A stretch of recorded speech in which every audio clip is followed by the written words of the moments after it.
What's good, y'all? We back. It's your boy ARP with the Sorry It's True podcast. We got to talk. A lot has happened since the Super Bowl halftime show, right? Rightfully so. It's the highest viewed of all time. And all the dirt that it's kicked up, the cultural divide, the team Kendrick still, the team Drake. Did you like the show? Did you dislike it? All this stuff going on behind that moment from last Sunday. And of course, most of us expect Drake to continue to have his shots and his responses. This is a lifelong issue between these two guys. I think Kendrick's going to continue to have a bunch of shots at Drake over the years as well, even though he said game over. It's the battle is done, but the shots will always continue. Whether Drake is on tour in Australia and he's changing certain words in his lyrics, whether new little shots drop on his new album with Party Next Door, and he's like, he's talking to a couple people, or even if he's going around people that got his name in their mouth, the Ebros, the Joe Buttons, or he goes at Melissa Ford, or there's a lot going on with Drake right now as far as him responding to the halftime show and all the critics and all of his detractors. And I want to give a big shout out once again to Rapaholics. Rapaholics does a great job summarizing some of this information that's going on.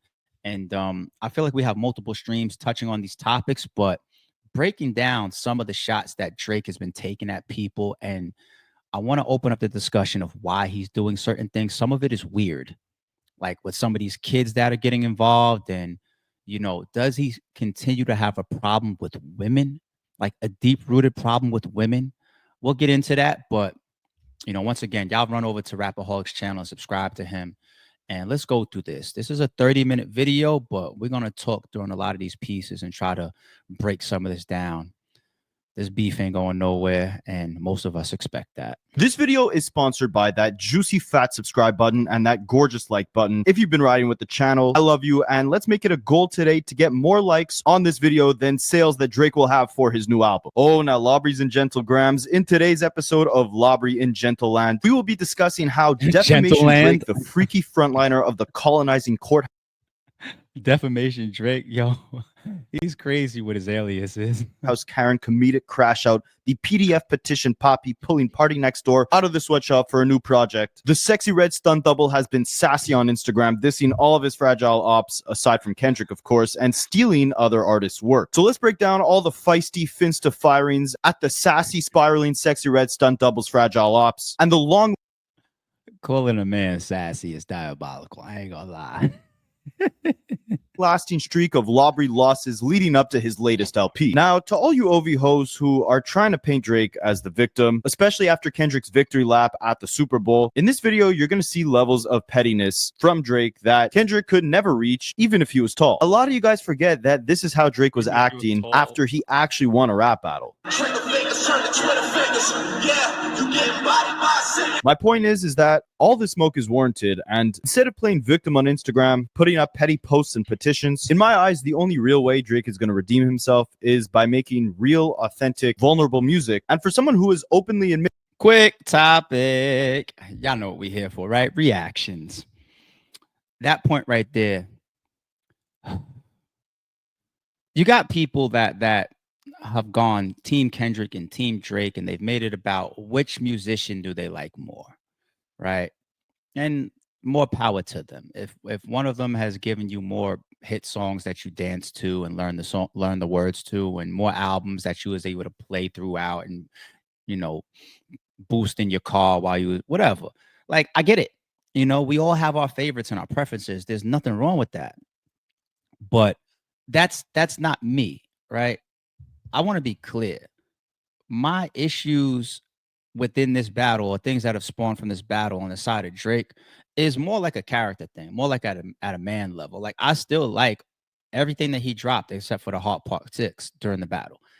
That's the only song I didn't like. All his other shits was heat to me. You know what I'm saying? This Party Next Door album, I'm in the middle of listening to that. It's got some joints on there, and I'm not even done, right? I'm pretty sure he will continue to drop heat and albums, and I'll be there for it, right? I fuck with the music. I've always remained consistent with that. I'm not the type of guy where it's just like, oh, this guy won, or I like this guy more, so now I have to be against the other guy. That shit is lame. That shit is corny.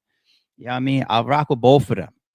But the character stuff that's getting involved, that shit that was just pointed out right there, it's one thing that kills me. Like the bullies can never run to the courts or run to the principal, or like the bullies can't do that. He did bully the shit out of Meek. He fucked Meek. Oh, he beat shit down Meek's leg. Like, let's be clear, right? He pretty much buried Meek's career in that period of time. And he may have been the first turning point to Meek's decline, to be honest, getting bodied by a singing nigga, right? If you are the rapper that never engages in battle, like, man, that shit ain't for me, I'm good or whatever, and then somebody disses you or whatever, and then they defame you, and I think nobody would have been that upset or as upset. You know, it's the fact that you have done this before and you engage. You don't punch somebody in the face and then somebody else you got to deal with, they get the best of you because there's somebody out there for everybody, right? You can't win them all. That one, you know, no, fucks you over now. It's your turn. And this is your behavior. This is your reaction. Then you just never be a bully, or AKA never battle. Like, that's a character thing to me that just makes a lot of people that see that same perspective say, I could never fuck with him behind that. Like, that's kind of cowardly to a degree. You know what I'm saying? I've seen similar actions in battle rap. It is what it is. Admitted that they lost this battle, right? Because he wouldn't have filed the lawsuit claiming damages to his reputation if he thought he won. And if that's how you really feel, wouldn't you want to put this whole thing to rest, make the world forget about it? I mean, you're about to drop an R&B album. You're on tour in Australia. You've removed yourself physically and artistically from the situation, yet you still continue stringing it along by dropping petty sneak disses time and time again. And it's not directed to Kendrick. I would have no problem if he sends shots at Kendrick. Matter of fact, I'd love it. Open up to us about your whole perspective on the beef. But no, of course, instead, Drake is too scared to go at Kendrick. So as a result, he's channeled his anger over the last few months into petty sneak disses at The Weeknd. You have to switch this song off. It's on a play, you know, so like, You have to switch this one. We're real Sixers. We're real Sixers. They're real six side. We don't listen to that. Steve Lacy. Guy's like a fragile op, but it's a good song though. it's a fragile op. Okay, interesting. He's like a fragile op, but it's a good song though. What does that mean, a fragile op? No. Chat knows what I'm talking about. Fragility. LeBron James, DeMar DeRozan, Ebro, Joe Budden, DJ Khaled, Serena Williams, Lucien Grange's daughter-in-law, and the list goes on. The only time he's ever acknowledged anything Kendrick related is when he liked a post of Kai Cenat talking about how the crowd at the Super Bowl was silent during Kendrick's performance. Okay, oh my God, they add sound effects to the NFL. So right here, there was no sound. I just heard crowd sounds. All my life right here, there was no sounds. They add crowd effects? I did not know that. Kendrick Lamar came out. Word to my mother. If anybody was there, y'all knew it was. Y'all knew it. Y'all felt it. Crowd was making no noise. This is me being honest. I was there. The loudest times that they made, the loudest time that the crowds did was, I think, him being shown for the first time, SZA, Samuel Jackson being shown for the first time, and then They Not Like Us. I don't think Drake realized they were I'll make sure y'all check out my stream titled Kendrick Lamar's halftime show exposes racism and the cultural divide. I spoke on that, you know, from Kai Cenat's take there, because I was there also. So if you want my feedback on that, go check that stream out, please. chanting the only line that mattered to him.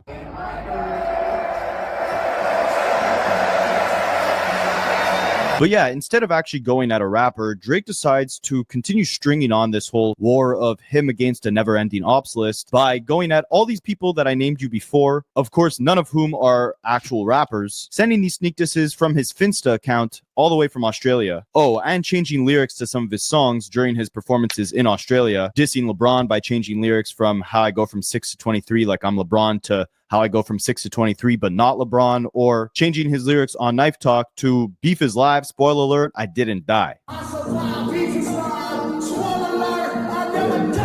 And no, Drake hasn't died. That's why it's so ridiculous that we continue seeing him act like a child on Instagram. This is the same guy that 10 years ago, when Tyga was dating an underage Kylie Jenner, Drake rapped, You need to act your age and not your girl's age. The same year, he also called Meek Mill Twitter fingers. Now he's devoting entire album rollouts to sending sneak disses at media personalities like Ebro and Joe Budden, or basketball players like LeBron and DeRozan. Like, for those of you who don't know what a Finsta is, just the idea that Drake has one is childish. Like, the purpose of a Finsta, I believe, at least from what I've seen, is to gossip, show behind the scenes of your life, and sneak diss your exes. Like, I found out what a Finsta was because when I was in high school, girls from my high school had Finstas, and they wouldn't let me add them because they didn't want me to know what they were gossiping about. Now Drake has a public Finsta for the world to see all of his high school girl activities. And my point is, he's right when he said, you know, spoiler alert, I didn't die. He is and can always be a massive pop artist. Has irreparable damage been done to his legacy within hip hop? Sure. From the L's he took to both Kendrick and Pusha T, from throwing rocks and hiding his hands with Joe Budden, no pun intended, since some Drake fans literally went to Joe Budden's house and threw rocks at him, or, you know, getting exposed for having ghostwriters throughout his beef with Meek Mill. At least throughout all these older beefs that Drake had, he would channel his anger and, you know, respond to them, whether it was through sneak disses or direct disses. It was all through the music. Kendrick has him so shook up that he's dropping R&B albums, completely switching genres, sneak dissing everyone except a rapper, doing it all on social media, and worst of all, attempting to compromise the integrity of rap battles and diss songs by filing lawsuits at record companies. So, be clear, man. I ain't gonna be one of those people saying I like Drake with the melodies. I don't like Drake when he act tough. I ain't gonna be one of those guys. I like all the different types of lanes that, well, not all of them. Because when he does like his fake West Indian shit, or like I hate the lot, yeah, I can't say all of them, right? But when Drake tries to be tough, right, I'm okay with it. He was tough to a degree when he dropped Push Ups and he dropped Tailor Made, right? And he was like, yo, let's go to war. We here. And all of us at that time, we was like, yo, Kendrick, you on the shot clock, man. What's going on? Where you at? Oh, Drake is kicking his ass right now. And like, that was a tough Drake. Like, yeah, I want the war. I want the problems. Drop. I'm cool with all that. That was dope. Those were good songs. I was here for the battle. We all were. And he was winning up until Kendrick said it's time. Like, but I mean, think about it. Tough Drake is also the one that went at Common. Tough Drake is the one that might give you a stay scheming verse, right? It's a classic verse. He's talking to people in it. He's talking some tough shit in there, right? In the Stay Scheming track, Meek Mill's battle. That's tough Drake to me. I'm fine with all of that because we do get some classic shit from Drake when he's in his tough guy mode, right? So him dropping this Party Next Door album, I'm not gonna try to restrict him to be there. Let's not do that to Drake. But at the same time, you know, make up your mind on when you where you stand with some of these situations. You know what I'm saying? Like, if you being tough with Kendrick and you had times where y'all called each other out in the past and y'all had a little tension for years, then just stand there. You know, like don't take a shot at Kendrick on an R&B album. Like, put out another diss song. If you're gonna push the button, right? We'll be here for it. Push the fucking button. So let's not inspire him to only do the melodies, people. Let's inspire him to stay tough. We might get some dope hip hop out of it. before we get into all the BS that Drake has been on in promotion of this new album, I have a question for any lawyers that might be watching this video. I came across an interesting clip of a lawyer speaking on the possibility of the NFL and Fox getting sued for Kendrick performing Not Like Us. I'm not a lawyer. I don't know what the repercussions could be, but take a look at what this lawyer thinks. The NFL knew or should have known exactly that there was existing litigation. I think I'd rather be on Drake's side because it's reckless disregard. You know, it's the malice. And so malice is defined as a reckless disregard for the truth or knowingly publishing something with knowing it's false. And so in this case, they knew or should have known it was reckless for them to allow it. The lawyer should have said, we're not going to allow this song to be performed. He's got plenty of other songs. You do not need to have this one. We're not allowing this kind of on-air beef. Stupid. Drake's legal team. No. And you might think that me saying no so adamantly is like, damn, ARP, you being arrogant because last week checked, you ain't a lawyer. You ain't passing no bar. That's a lawyer that just said that. So we need to ride with that. I'm telling you no from the other side of a different lawyer's opinion. I've gotten that feedback from a lawyer before. And anytime there are claims or there are accusations, a disregard isn't always deemed what that lawyer said reckless. Not at all. There are actual legitimate reasons for disregard. 100%. Like I don't want to get too deep into some of my experiences, because in my Kendrick voice, you know they love to sue. Oh no. 40 acres of the mule. This is bigger than the music. But no, real talk.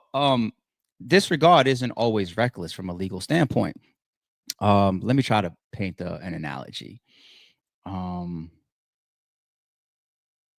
own a store, right? I sell clothes, and I leash you a rack because you're a private clothes creator, and I leash you a rack, and I say, listen, I'll let your clothes sell in here, and I'm gonna take 30% commission or whatever the case may be, right?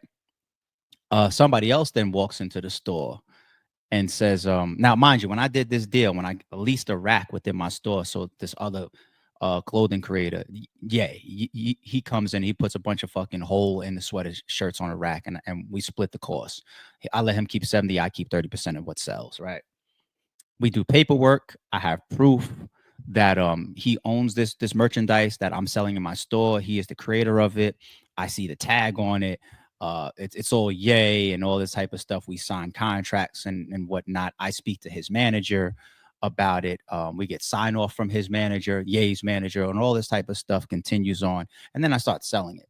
Somebody else then walks into the store later on and says, you selling my product? Like some guy wearing a fucking he doesn't even look like he's into business. Like let's just say a homeless man. Okay, let me really paint like a picture just to make the point. A homeless man walks into the store and says, that rack right there with all the holes in the sweaters and whatnot, like that's my shit you selling. Where's my cut?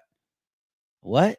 Now this is legally can be, especially if he's going to go into court and file it. Let's say he does. Legally, that is at that point, it's a valid claim because he's gone into legal process. What if he sends me a cease and desist and says, stop selling those clothes? I'm really the original owner of that whole creation, not Kanye, right? Now, if I start putting two and two together, like, okay, hold on. I've never heard of you before. I've never seen you before. You're homeless. It's hard for me to believe that you're walking around putting clothing in stores. I have a contract that's signed with Kanye. I went to Kanye's manager. We took all these steps that I normally would take. And this isn't even the first time that Kanye has even sold clothes in my store before. He sold clothes in my store 1 million times before. So I'm going to disregard this homeless person. Did I just do that recklessly?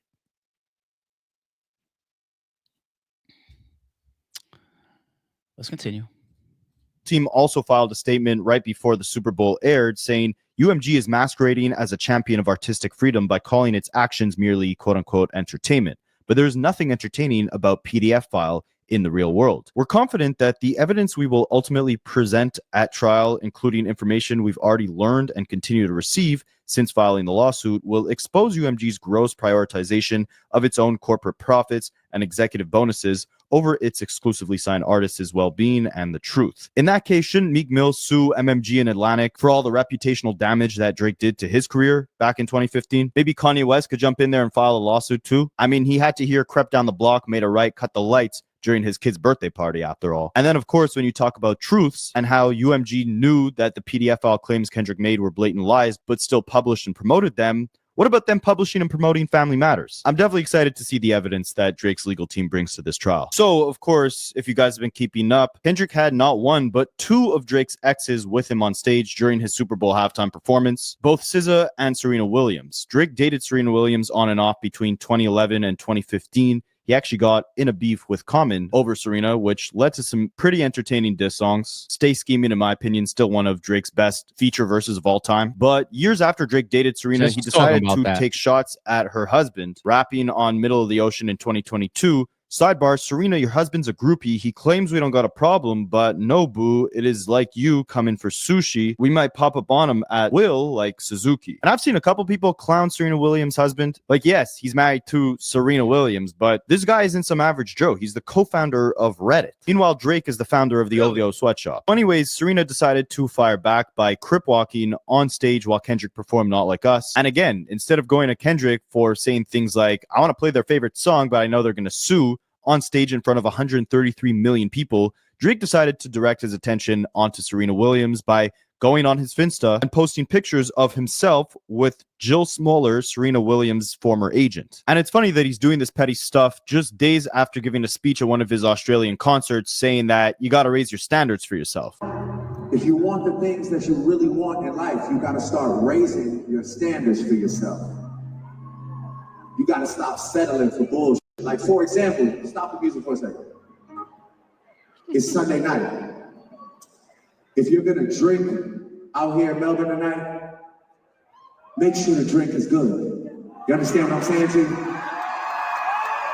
Raise your standards for yourself. If you're gonna smoke out here in Melbourne tonight, make sure the smoke is good. Raise your standards for yourself.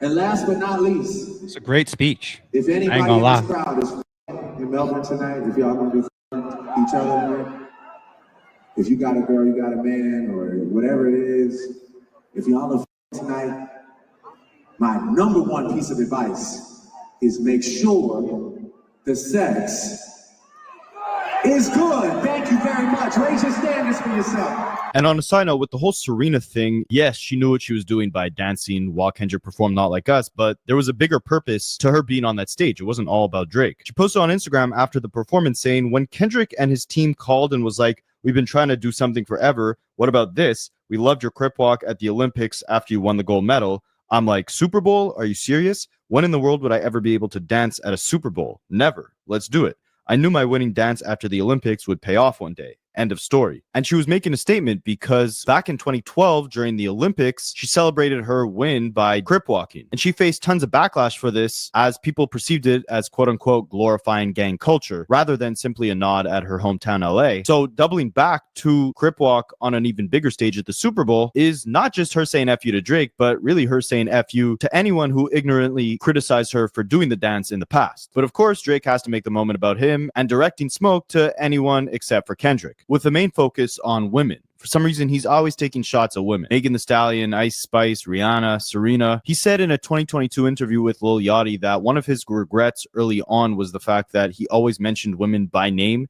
in his songs, but he only still continues to do that. Go listen to Bahamas Promises. And with every one of his rap beefs, he's got to bring women involved. With Meek Mill, it was Nicki Minaj. With Pusha T, he mentioned his wife. With his Kendrick beef, he mentioned Whitney countless times. And now he's beefing the CEO of Universal Music Group, Lucian Grange, and mentioning his daughter-in-law. We're going to touch on that shortly. Side note, I'm listening to this new album right now. There's still some more shots at women and really at the whole rap game in general. So stay tuned for a full breakdown of this new album. And with Drake, it's always about shooting downwards. Even with Kendrick at first, he highly underestimated Kendrick's skills, didn't take him seriously as an opponent, taunted him for taking his time to craft his diss tracks. But when Kendrick came out to destroy him, Drake plays the victim. Same thing with Pusha T. And instead, he redirects his attention onto targets that he feels are beneath him. With his Pusha T beef, it was Kanye West because he knew Kanye wouldn't come out, start battle rapping him. With Meek, he won that beef, so he kept taunting him. With all these women he takes shots at, he knows they're not going to fire back, so he keeps it going. With Joe Budden, and he throws sneak disses and then hides his hand. He's calculated in that sense, in that he loves the conflict, he thrives off it, but once he feels like he's faced against a serious competitor, he tucks his tail. Joe Budden.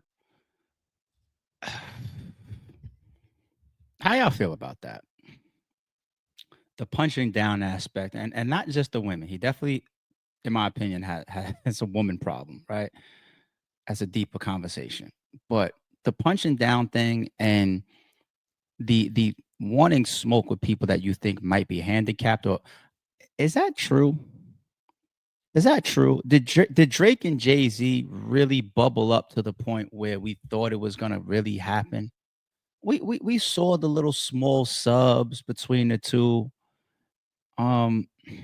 Because there's old videos of Drake highly saluting Joe Budden on the street, like, yo, you're the man, or you're the GOAT, or whatever. Like, this old footage back when Joe Budden was doing like Joe Budden TV, I think, if I remember correctly. Joe Budden dropped like 3 Drake tracks or whatever.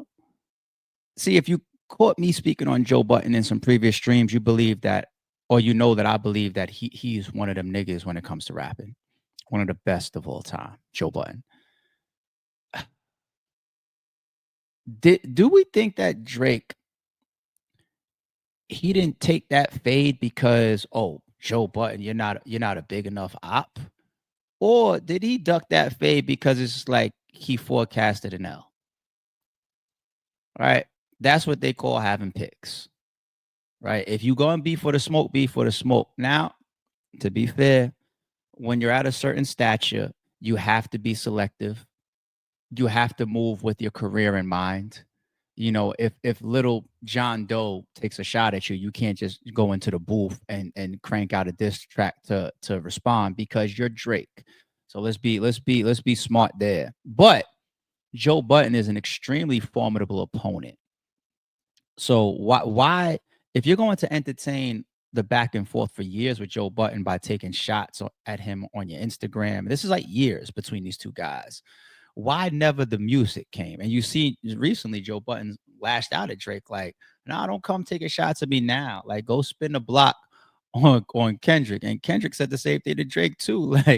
Like, nah, pushing P. How about you push a T? Like, why didn't you? Should we really believe and accept this whole Red Button and Jay Prince stepped in and you was gonna drop this amazing track on Pusha T? Pusha T hurt you. And there was areas of Pusha T's attack that exposed the shit out of Drake, including him having a son. Why you can spin on Joe all these years? Why never spin on Push? Why? I don't even remember the last time I heard a Pusha T like indirect. He said in an interview his shit with Pusha T is like lifelong because of the things that Pusha T said about his producer 40, right? So he's like, nah, that's forever. So why you never said, where's the Pusha T disses? Where's on beat or on wax? Where's the Pusha T subs on beat? Where are the Joe Budden subs on beat? Now Joe's retired. It seems like he's not gonna rap, but that's I gotta think more about that. Meek and maybe you thought you had Kendrick. Maybe I don't know. Maybe you were overconfident with Kendrick, but maybe you don't have the same confidence towards Push and Joe for some reason based on how you forecasted what they might say and what you might have to say against them. You had some shit for Meek. You thought you had some shit for Kendrick. You thought you had the who kid. That didn't work. He thought he had bombs. It didn't work. Shit, even his fake traps, like we're the ones that fed you the information. It didn't work. So maybe you plotted out your chessboard and you thought it was a winning strategy and you realized the hard way that it wasn't. But maybe that's when he says green light. Interesting. Threw like 8 diss tracks at him. Drake didn't respond to any. But now he's posting videos of Joe Budden on his Finsta. And Joe Budden actually responded, but he's telling Drake, like, this is 7 years too late. Joe, back in 2016, was very ready for a full-on rap beef with Drake. 2024 comes around, Kendrick destroys him, and now Drake feels like it's the time to take shots at Joe. Joe's like, nah, not this time, buddy. You're not following through. Hey, Drake, don't shoot at me now that you ice cold. I'm not doing it back and forth with a corpse. Come on, man. I wanted to do it when you was lit. It was fun. Don't go get shot all through the year and then pop up like Bernie at Weekend at Bernie's wanting to shoot at me now. No. And aside from calling him ice cold, he emphasizes, like, there's 100 other people shooting at you right now. Go devote your attention to them. Show the world that you might be champagne petty petition poppy, but that pettiness should be threatening. Because right now, all these temper tantrums you're throwing make you look like a 7-year-old day minor. Go spin. Spin the block. Are you crazy? Save it. You know it's pod day. And 99 done jumped on your ass. You out smoking hookah in turquoise boots. Don't post me. Go get your lick back. And he emphasizes that he still is excited for this new Party album with Drake that just dropped, but to not use Joe for his album rollout. I'm buying that album Friday. Yeah, I'm not buying the album, but not buying the album. You're not buying the album? I'm not a Party fan. Y'all know that. I don't fuck with Party music. That's true. I'm gonna listen to it. I'm not expecting much. I want some sexy songs for the ladies and Joe. I like Drake with the melodies. They ain't gonna shoot at me while you drop your party out. Boy, you gotta come shoot at one of his pallbearers. He said he ain't dead, he's still alive. What he said it could be. It's you and Ack now. He said I left. You, Ack, and Aiden. And on a side note, Joe Budden and Drake have a long history. Hey, quick side note, y'all. You see when Joe says that, It's just you and Ack now. You, Ack, and Aiden. Do y'all peep like academics continued subs at his old friends or streamer friends or whatever? There's definitely a fallout when Joe Budden made that clear stance saying that, yo, Ack behind that 15-year-old shit.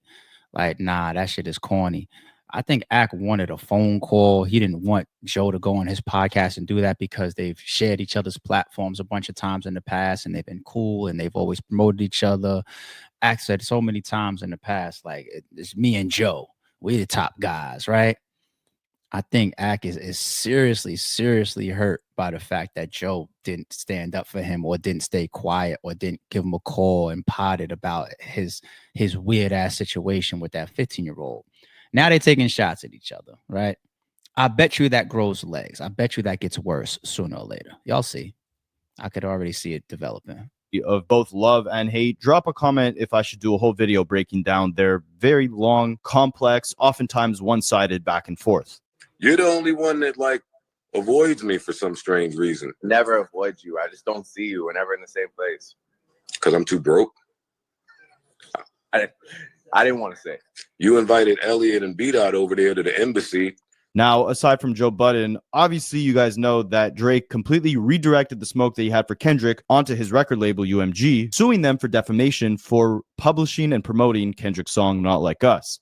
Lucian Grange is the CEO of Universal Music Group. His son, Elliot Grange, I believe, is now the CEO of Atlantic Records. I could be wrong. He has his own record label, 10K Projects. They signed like Ice Spice, 6ix9ine, Trippie Redd. Anyways, he's married to this beautiful lady, Sophie Richie, Lionel Richie's daughter. And Drake, of course, being the petty petition filing, colonizing clown that he is, had to post a picture of Lucian Grange's daughter-in-law wearing OVO merch. Again, bringing the women involved for no apparent reason. She's also the only the petty petition filing, colonizing clown that he is, had to post a picture of Lucian Grange's daughter.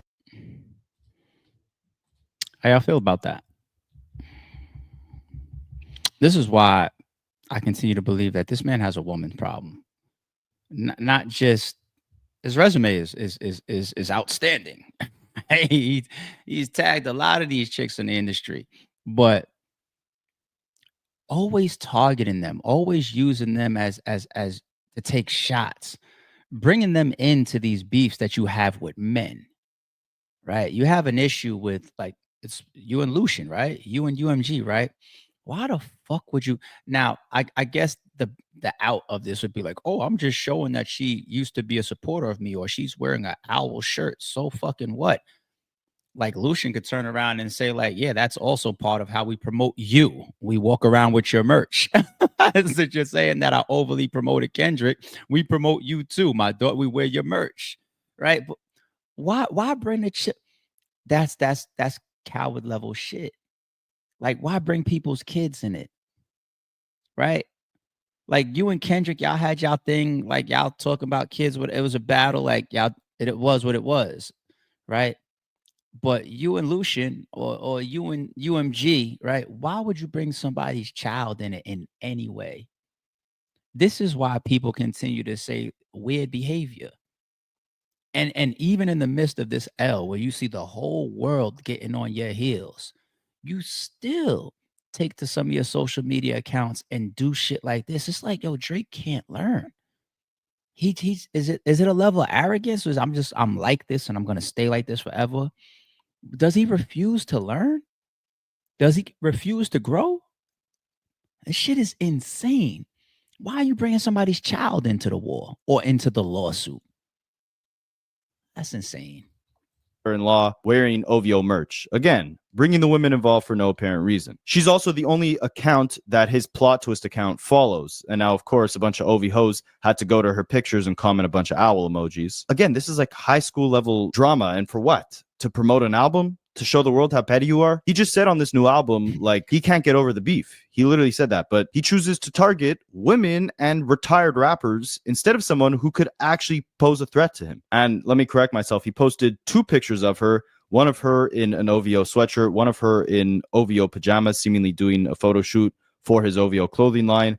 And he captioned one of the pictures saying, Somebody Loves Us. The only pictures he posted on this page that were positive were pictures of T-Pain and Lil Wayne, legendary duo. Unfortunately, him and Party Next Door couldn't live up to their greatness on their new collab album. Stay tuned again for a breakdown of that album either tomorrow or the next day. Today, we got to talk about the clown show of an album rollout that Drake put on in promotion of this new project. So aside from sneak dissing Lucian Grange's daughter-in-law, Joe Budden, LeBron, DJ Khaled, and Serena Williams over the last few days, Drake also had to send some shots at Ebro. Of course, no rappers. He was too scared to actually go at a rapper, but Ebro recently did the first interview we've heard from Kendrick since this whole beef happened. It was kind of like the press conference for the Super Bowl halftime show. And it seems like maybe Kendrick influenced Ebro a little bit because he didn't have the best things to say about Drake. He got on his radio show and spoke on the Super Bowl halftime show saying that he disagrees with a lot of people's criticisms and that Kendrick's show wasn't all about Drake, which I agree with as well. But he starts really digging into Drake, and some of it I think is maybe a little bit of a stretch or a little bit too far. I mean, I agree with him here. He says, you know, it could have been any rapper that Kendrick went up against. It was the fact that he didn't like what Drake represented.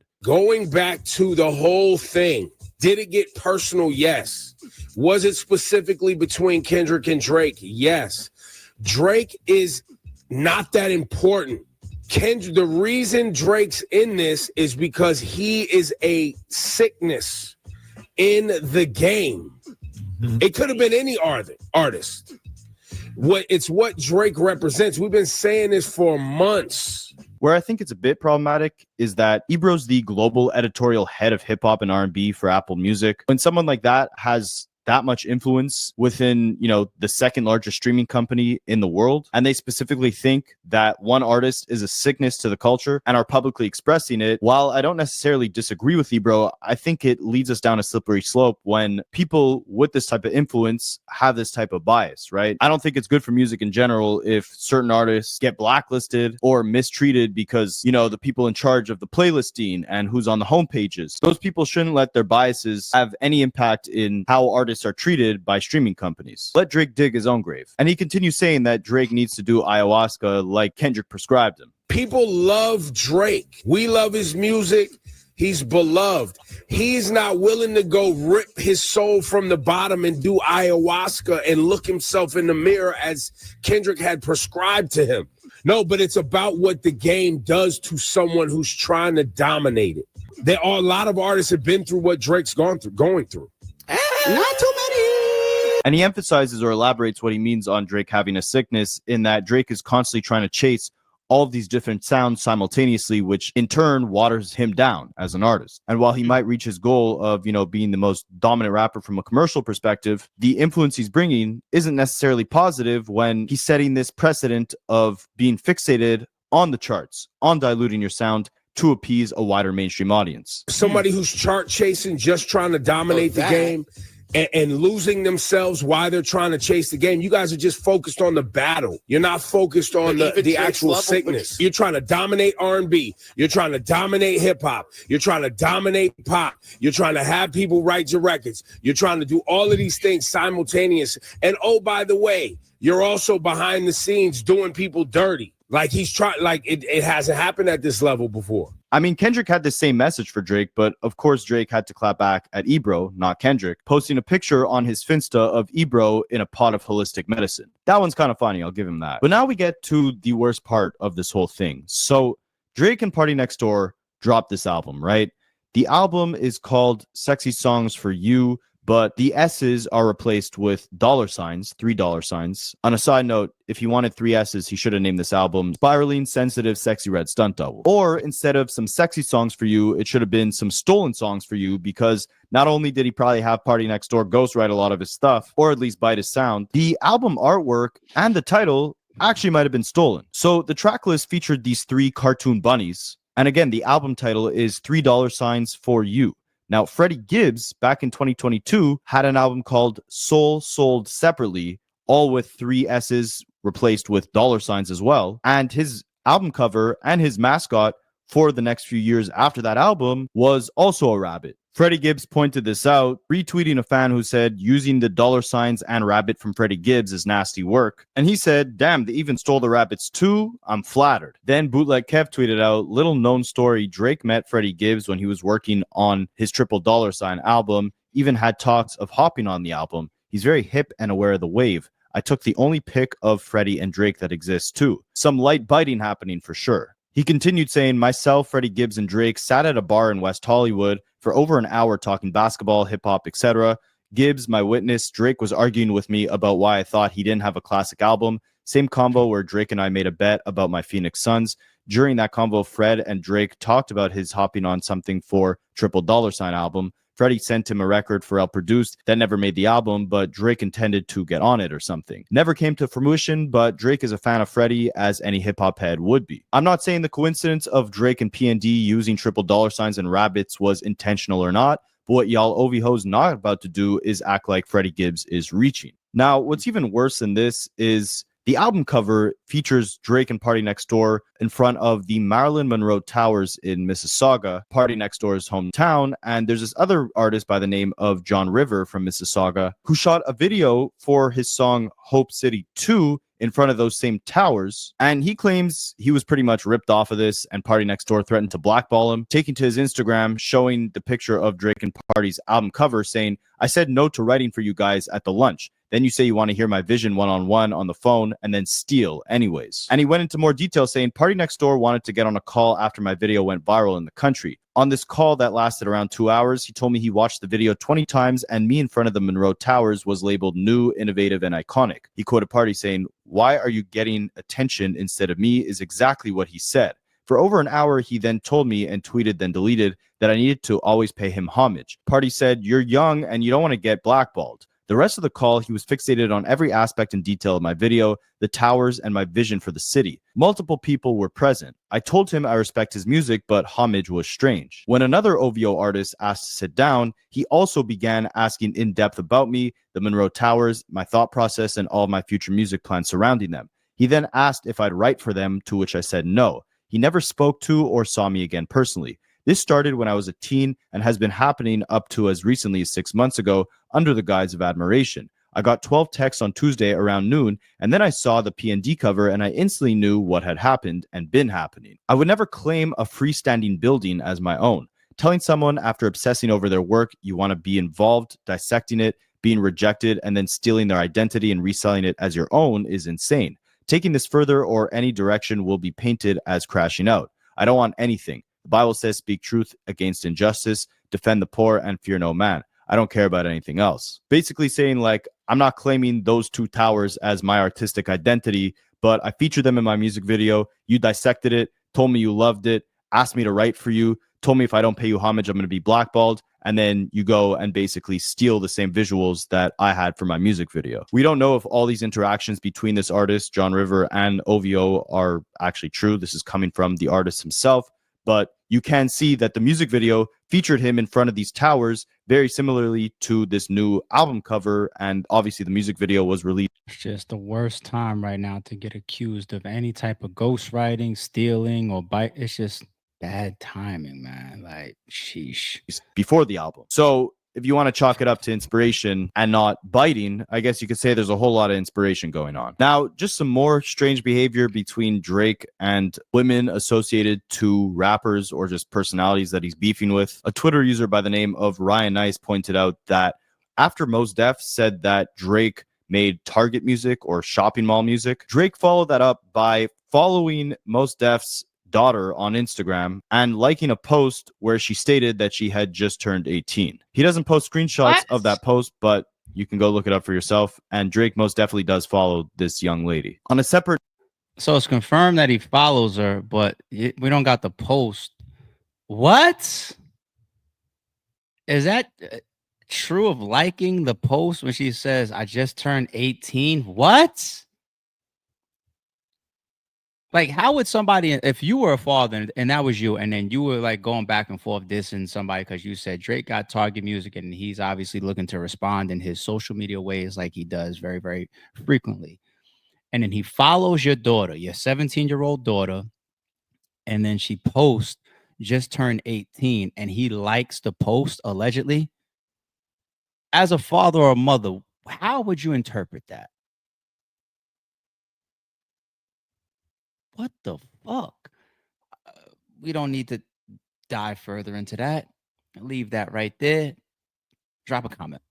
Note, 2 Chainz, who was mentioned in Kendrick's third verse of Not Like Us, where he name drops all those Atlanta artists and then says, you know, you run to Atlanta when you need a few dollars. You're not a colleague, you're a colonizer. He name drops 2 Chainz saying, 2 Chainz say you good, but he lied. And 2 Chainz was asked how he felt about being mentioned in that song, basically saying that he thinks Kendrick definitely wasn't taking a shot at 2 Chainz, but essentially was just using his name as wordplay since Drake and 2 Chainz have a song together called No Lie. I just think it was kind of like some wordplay because Drake and I got a song.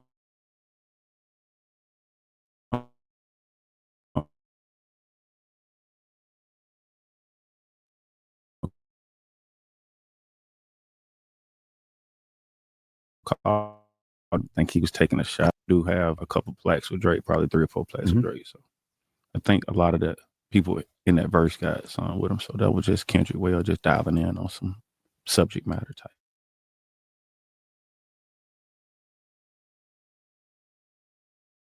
Wasn't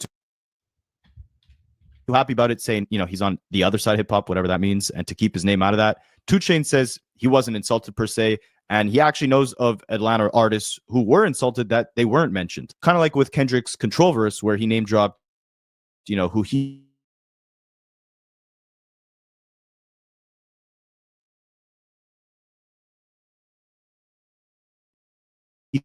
felt insulted that Kendrick didn't think they were worthy enough of being mentioned in that conversation. I can tell you that people who named me didn't say felt some type of way, you know what I'm saying? So I was okay with it, you know what I'm saying? You got other Atlanta artists like my homies, you know.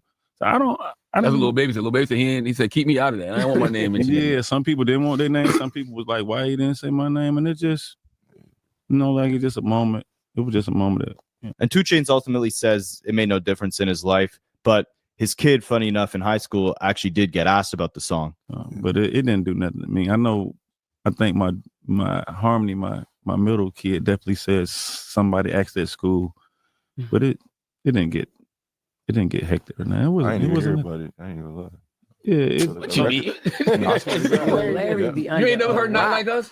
No, I didn't hear no name. No, he said when you do the Atlanta line. The last verse. Another OG Gilly the Kid, who ironically had a lot of smoke with Drake's mentor Lil Wayne years ago, claiming that he actually ghost wrote majority of Wayne's Carter 1 album. He was asked why he thinks, you know, all these rappers were coming at Drake, and he chalks it up to essentially it being about women. But at the end of the day, all the whole industry came at Drake at one time. Yeah, why? I think Drake put so many of them on. Let me just tell you something. Anytime, let's be for real.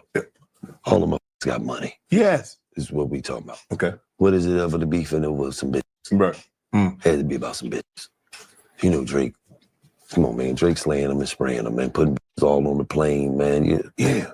What else we got the beef about? And again, you got to ask yourself, like every single beef Drake gets involved in, it's instinctive for him to bring his opponent's significant other into the conversation. Every time he loses a beef, he's got to bring women into the equation. I named you a bunch of examples beforehand: Pusha T, Meek Mill, Kendrick, even Lucy and Grange now, but we're forgetting his whole back and forth with Kanye West as well, right? Kanye had to get on Instagram and say, Drake, stop insinuating that you slept with my wife in the past. Drake was making songs like Kiki, Do You Love Me? Or, you know, your trainer's listening to my music, your sisters are listening to my music, your wife might be doing a little more than just listening to my music. I mean, years after ignoring all of Joe Budden's diss tracks, he just dropped his new album tonight. He's already taking shots at Joe Budden's co-host on his podcast, Melissa Ford, specifically for hanging around Joe Budden. He always brings family involved, always directs the energy to his opponent's significant other, and then tries to play the victim, wondering why the entire industry takes shots at him. He's pushing 40 with no wife, no significant other, but never seizes the opportunity to take shots at any woman he had previously been romantically involved with, or the spouse of any rapper he's beefing with. It says more about his insecurities within his own romantic life, especially since he always dodges the smoke with the actual opponent. Like Kendrick said,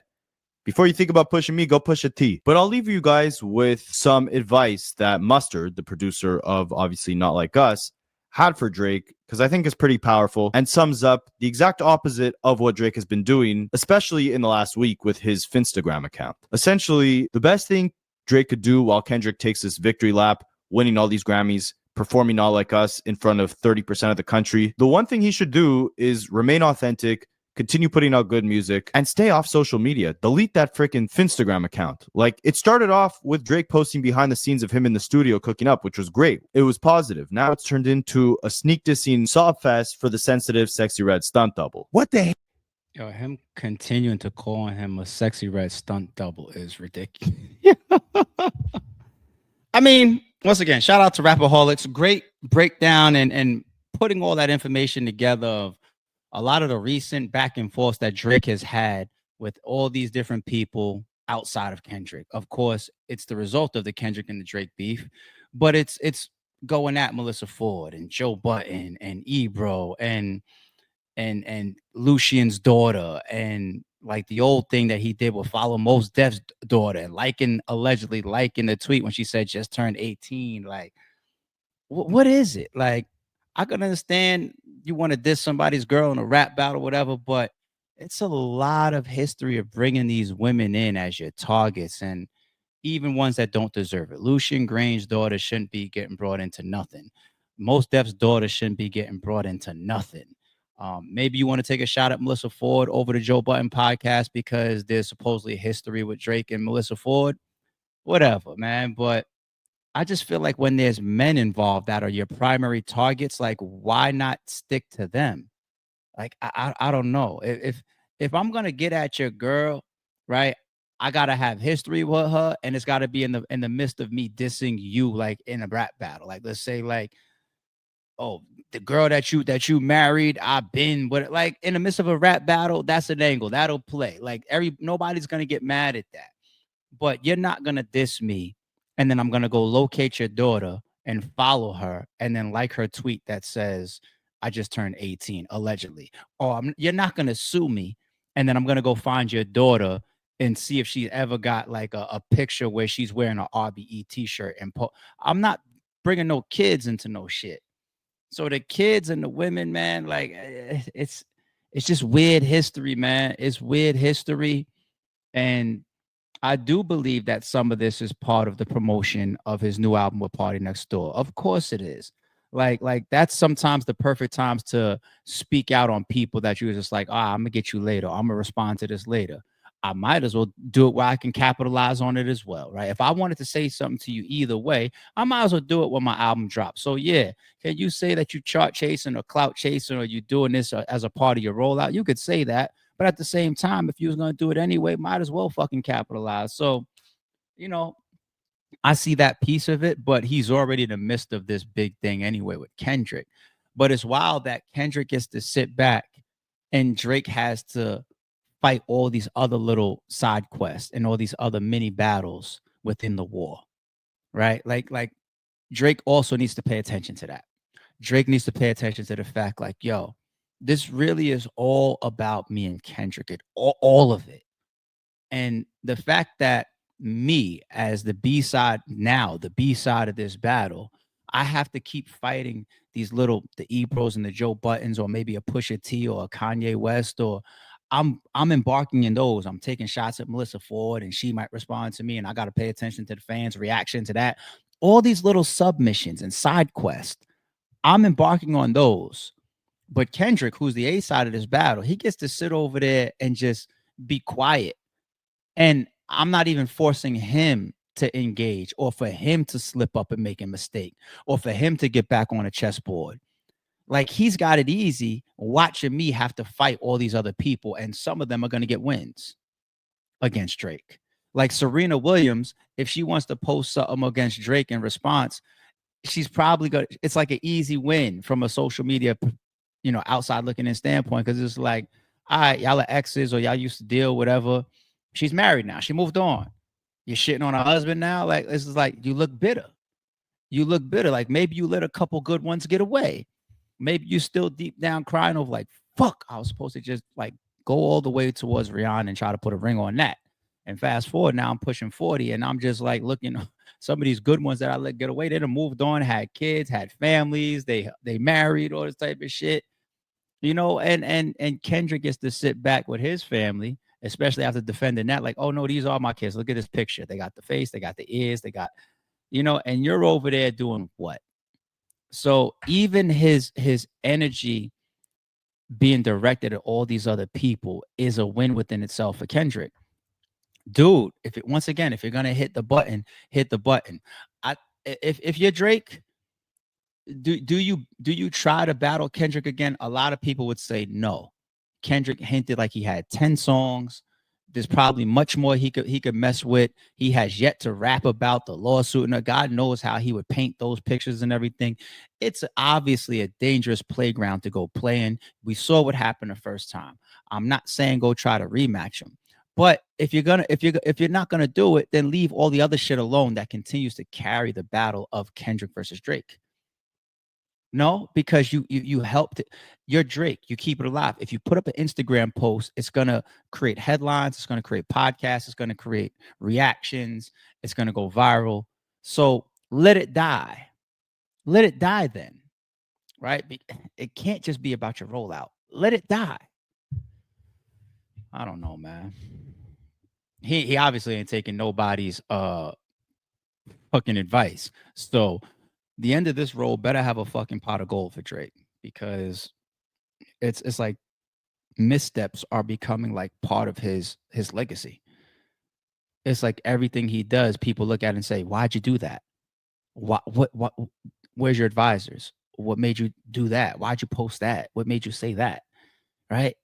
Well, you're gonna drag LeBron into this. You want to diss him and act like you and him was out this, smutting around to smear his name because he went to the pop-up concert. You in your 50 Cent bag? Like, why'd you do that? Why'd you do that? Like, I'm sure it ain't just me, man. Sorry, it's true. Don't confuse silence with work ethic. I'm a boss making decisions, my first fetish. The verse cherish is perfect, that's a reverse blemish. I dropped it, connected the block, learn Tetris. This is the Sorry It's True podcast. Welcome to the house of. And shout out to the members.